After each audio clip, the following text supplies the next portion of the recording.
that's how I consider it. But in all, I enjoy performing everywhere, both home, because I give it the same energy, you know, and I make sure that at least somebody goes home becoming a super fan. Mm-hmm. Right. Got it. And someone else just asked, Appeal116, six just asked, you've done a lot of collaborations, what's the reason behind that? But you've already answered that response about collaboration versus competition and why it's way more important to collaborate as an artist. So I want to add to that question and ask, who is your dream collaboration, Mm, past or present? my dream collaboration right now would be a Rihanna collaboration, though. Hmm. You know, Oh, that would be a good one. That yeah, would be a good one. yeah. And that would be a good one. If you could collaborate with any artist from the past, dead or alive, who would that be? From the past, um,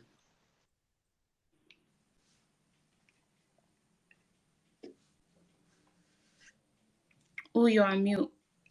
oh yeah, sorry, my finger touched it The mistakenly. reasons why From I'm again, drawn to currently my dream, great artists like this are the fact that they they are so versatile. Like when they move to Mm-hmm. sing, it's like whoa. When they move to rap, it's like what, you know what I mean? So you have to have an iota of whatever inspires you inside of you. So I think that's how come, you know. Yeah. Why I did not expect those people. I did not expect for you to say those people. That's a really Yeah, interesting and in the list. typical reggae world, my favorite will be Capleton, will be Sizzler, will be Anthony B, will be Buju Banton, will be Beanie Man, Sean Paul. Yes. The name, the list goes on and on. You know, I'm not too much of a fan of some number of new school dancehall. You know, just like but I respect and I listen to them as and when I can. But I have always Mm-hmm. believed that, you see, foundation is foundation. No matter what you learn, you have to learn A, B, C, D. No matter the grammar you can speak, you have to know A, B, C, D, my brother. And so we don't have to play with A, B, C, D artists. Yeah. Right. Foundation is foundation. That is Exactly. the quote. That is the quote of the night. And let me see. I'm gonna pull one more question from the audience. Boom Nation is very tapped in, by the way. I have to say. Um, this question is from Klinsman777. When is another album coming out?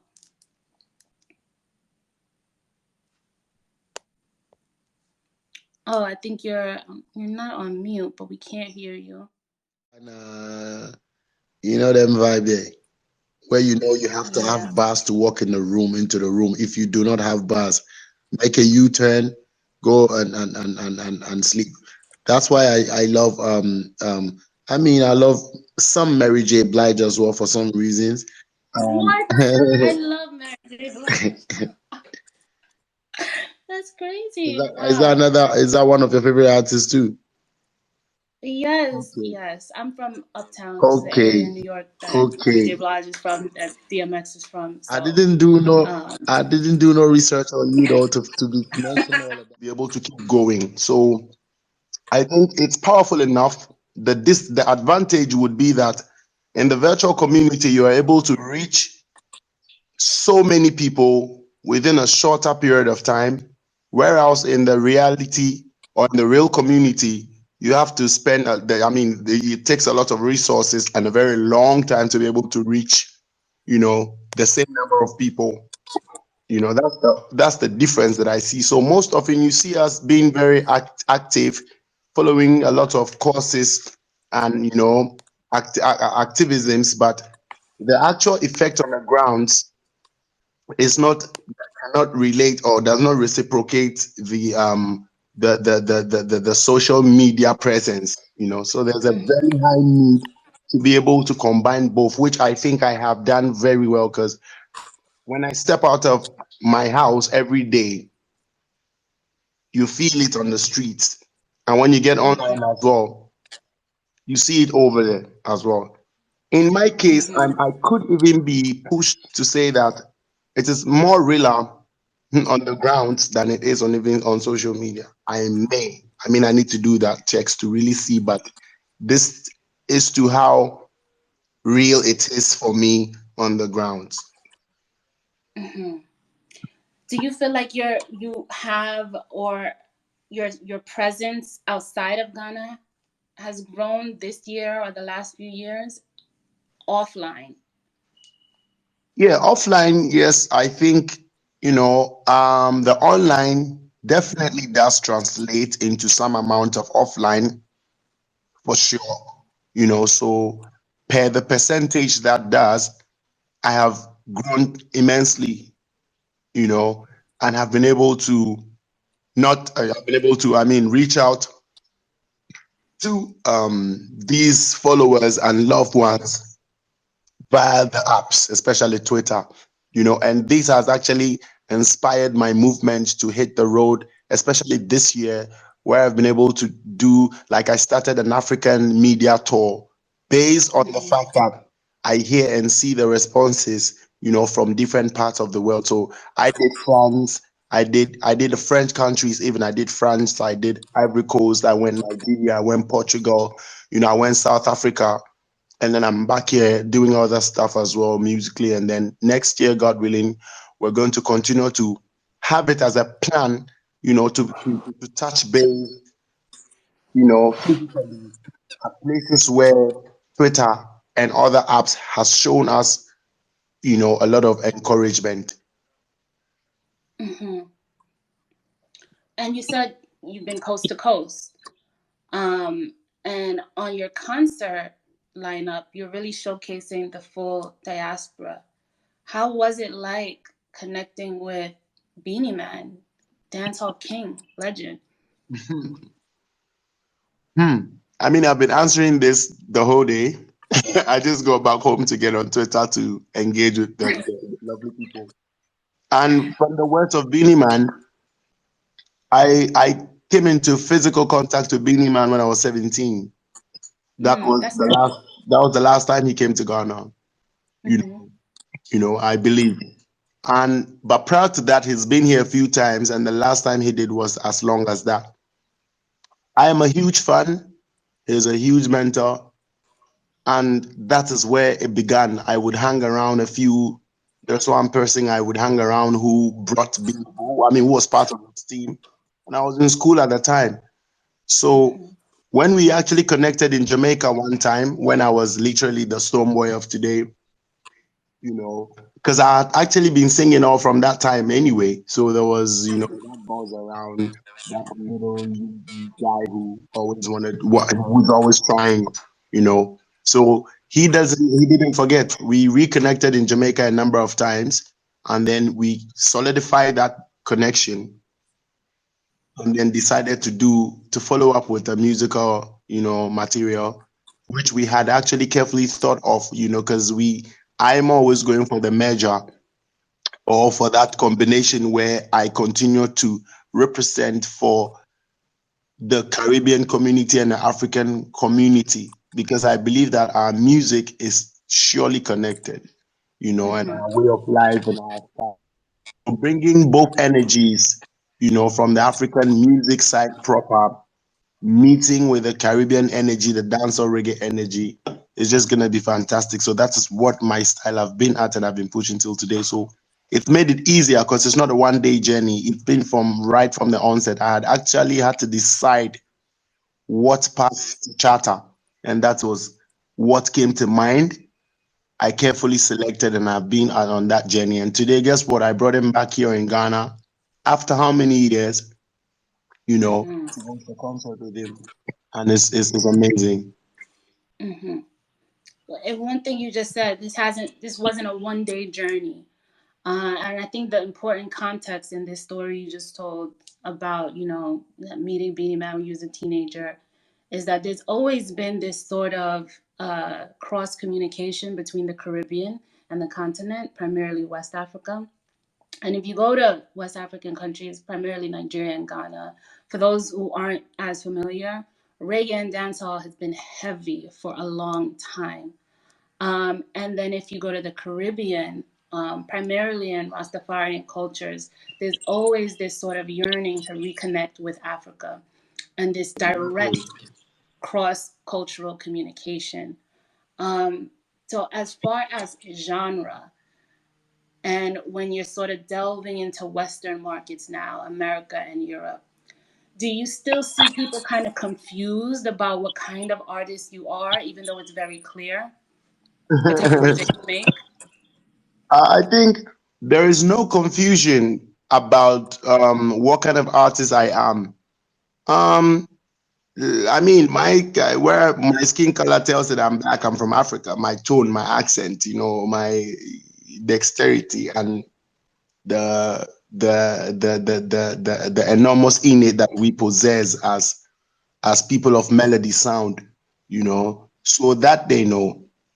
But now I am always correcting the fact that, or I'm always proving the fact that our music and our sound belongs to us as much as, you know, different regions would claim it to be theirs.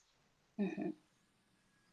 If you understand what I'm saying. So that's what I've been clearing. Like Beanie Man was saying the other point is like, yo, from that time he felt like this was a kid who probably was stuck in Ghana. Maybe he has some Jamaican parents and everything, But later I realized that I only had guardians, I only had friends, I only listened to the music and all of that. And when he heard me speak some local dialects, then he understood that, whoa, this guy is actually versatile. I mean, he actually also understood because he's been in the game for a very long time.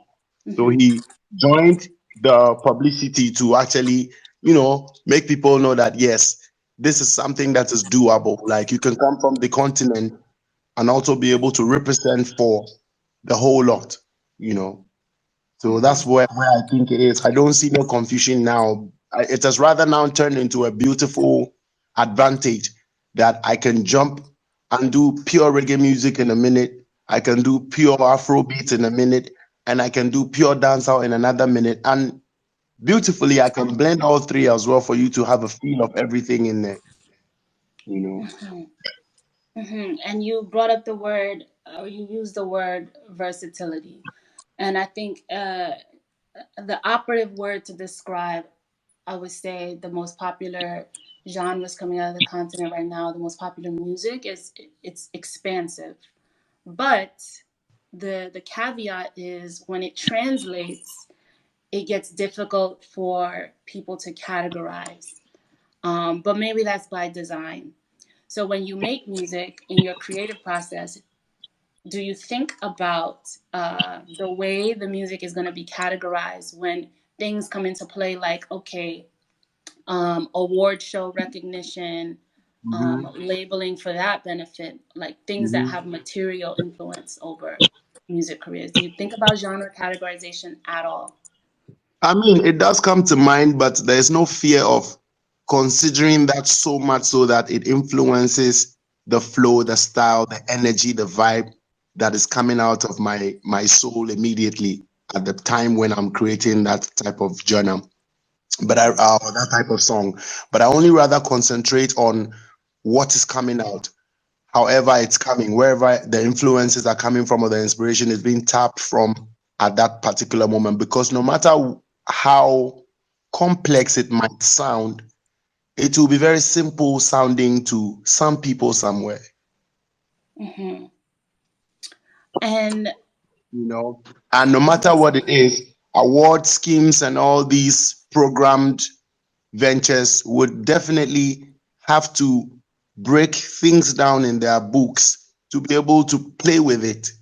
And I think as a creative of my nature, I've reasoned beyond getting boxed up in a paper, like within a topic, when music and creativity comes to play. I mean, people have a talent, some have two, some have three. I consider myself as a complex one, and I can't do anything about it than to express myself. Hmm. Oh, I think you're cut off. Your connection is lost.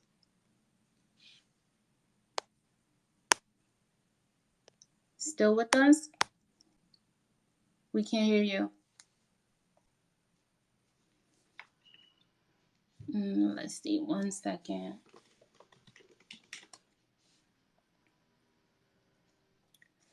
I think our connection is off. Let's try to reconnect. 1 second.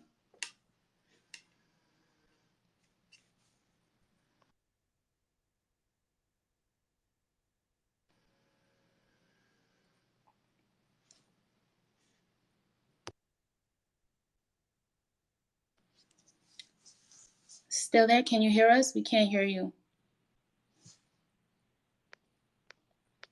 All right, everybody. 1 second. We're going to re-add Stonebwoy as a speaker and get the mic reconnected. I think just send in a request and Twitter Music is going to add you. I see all that. There we go. There we go. And the conversation is getting interesting, you just end. I know. Oh, there's a bit of a background. Echo. Hold on. Let's see. Can you hear me? Oh, your sound is out again. 1 second, everybody. Let's try to reconnect on the mic. A bit of a technical difficulty, but we're still here. Still have a lot more to go. Remember, there's a Q&A section at the end, so send your questions in, tweet your questions out. We're here with Stonebwoy for the very first episode of Twitter Music Spaces Tap In With, and I am your moderator, Evie Ani. We're waiting for Stonebwoy to get back on the mic, reconnected. Let's see. Hello? Hello, I can hear you now. Hello? Oh, you're off again. I'm here now. Can you hear me? I can hear you. Yes.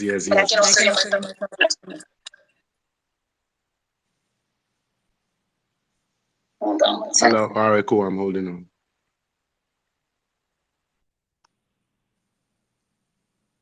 All right, let's see now. There's an echo. Is it coming from my end or yours, please? It's from your end. Oh. But I'm in a quiet place anyway. Okay. Let's... 1 second. Should I please, Stephen, connect back again? Yeah, let's try to reconnect. All right.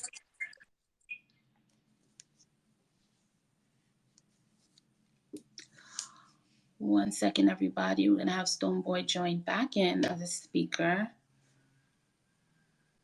And once again, you're here with Iviani for the inaugural episode of Tap In with Twitter Music Spaces and the one and only Stonebwoy. The conversation has been really robust so far, in case you missed it. But hopefully we can jump right back in. Let's wait for him to come back so we can add him as a speaker. Shout out to everyone here. I see a lot of familiar faces. Hello, Hanan. Let's see. Okay, he's back. So let's just send in a request. We can add you as a speaker.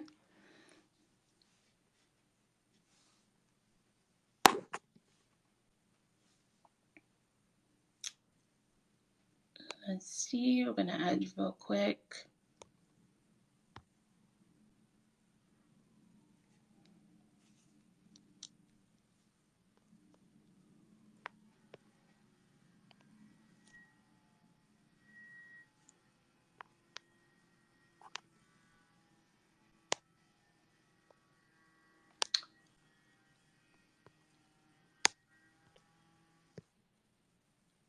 Okay, Stonebwoy is back. Can you send in a request? Twitter Music should be able to add you, or Twitter Ghana should be able to add you as a speaker.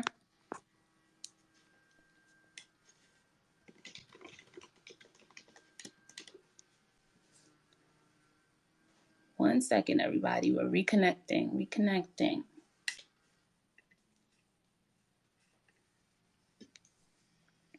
We're tapping in.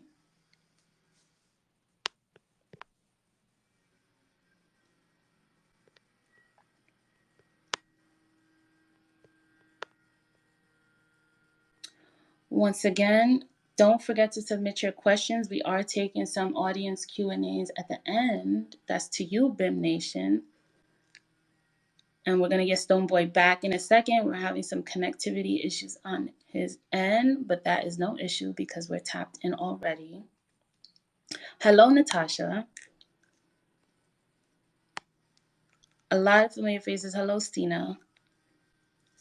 Hello, Rula. Let's see. We're gonna wait for Stonebwoy to join again. This is really giving '90s radio. I feel like Angie Martinez. He's back. Yes, Hello. Can you yes, hear yes, me? I can hear you. Okay, perfect. Okay. I think you were in the middle of responding, if I remember correctly. I mean, we were in the thick of it, but let's just jump right in. I know I was talking about genre Yeah, and I need to get, categorization. yes, I need to Um, get confusing. And I know you said you're beyond thinking about genre when it comes to creating because you can switch back and forth so easily. And that just speaks to how expansive all the sounds coming out of the continent are. But what I Exactly. wanted to ask on top of that is, do you care about awards? Um, Rewards and awards are two different things, yeah?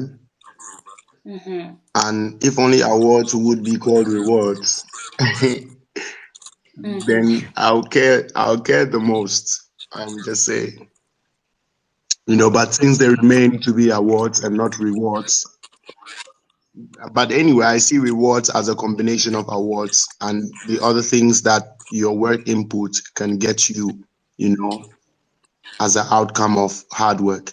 So I believe in awards.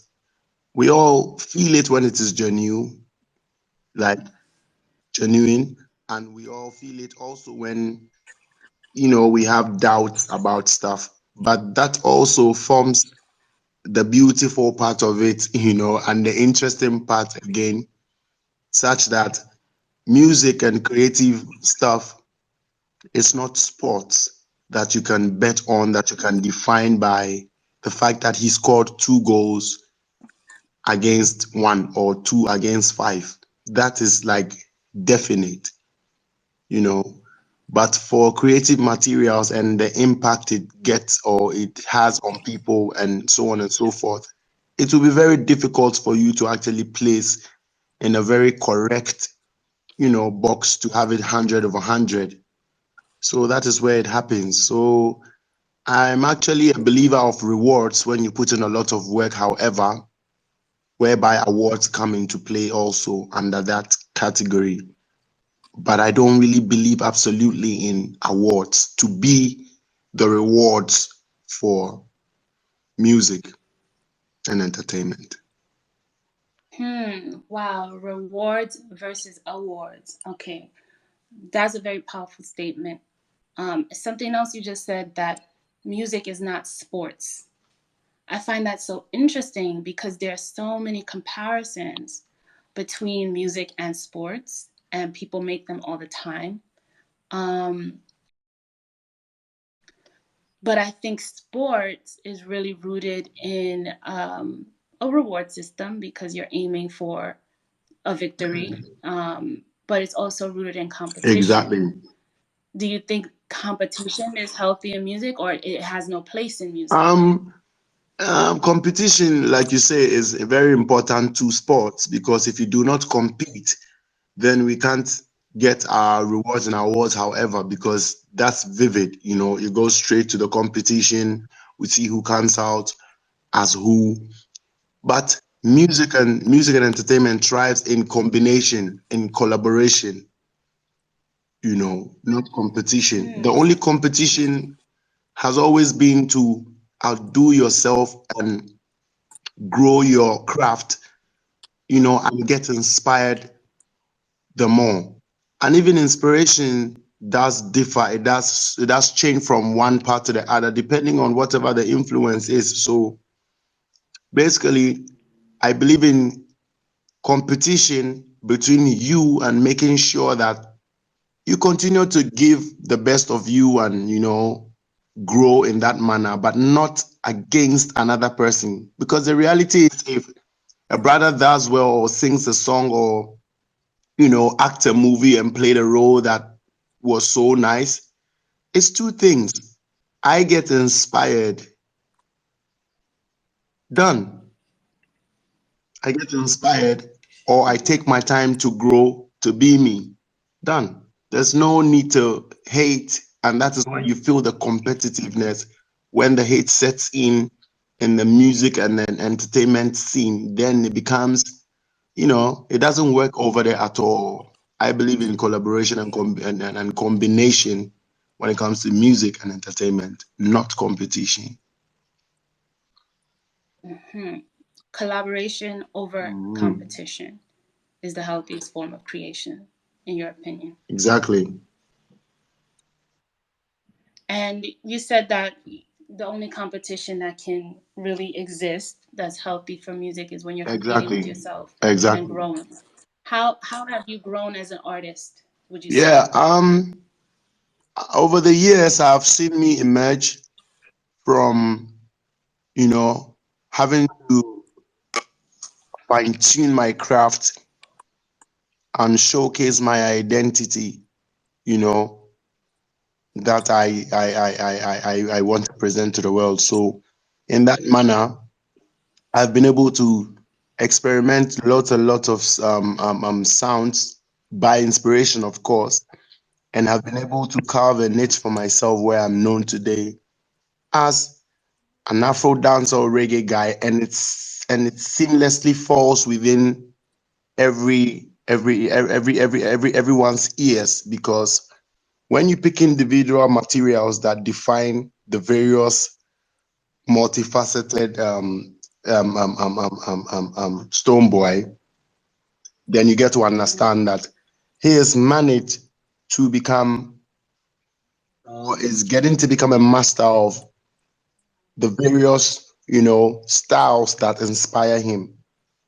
You know, and I've proven that over the years Mm-hmm. by growing into these styles, and it is well obvious by the height, the numbers so far, the sort of collaborations so far, you know, the interest in working with people and people working with me for that sound and that style. So, you know, and on the Mm-hmm. ground as well, we've been able to push it to the masses by making sure we always are doing the most by adding value.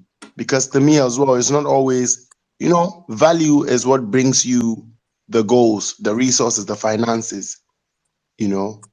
That's how you get more of those, and you have to actually spend to get value. So I'm always on the go, investing Mm-hmm. in my craft and my arts to be able to put value on myself the right way. You know, that's how I can say that I've grown over the years. Mm-hmm. And your artistry right now, you're in a very singular place, I would say, and very self-aware of what you've done and what you're doing. So the new music that you're putting out, how do you think that it describes your positioning this far in your career? Um, from your new single to any new music that may be Yeah, coming out, maybe we could thank just you.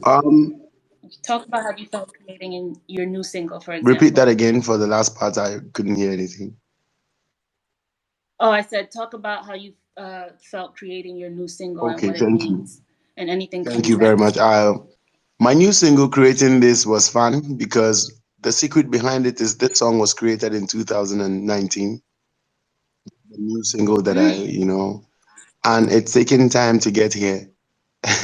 You know, whereas songs that were recorded later before that one may have gotten the opportunity to be released, like the Aribas and the Greedy Men.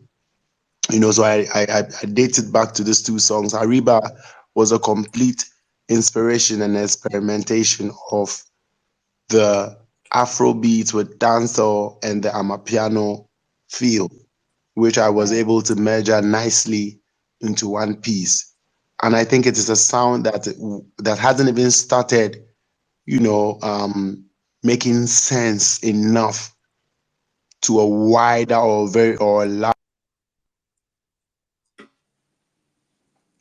Hmm. Oh, I think you're out again. Your connection is out.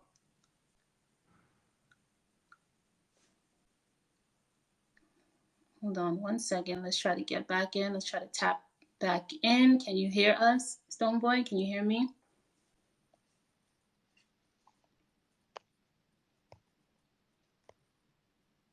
Bear with us, people. Just a little connectivity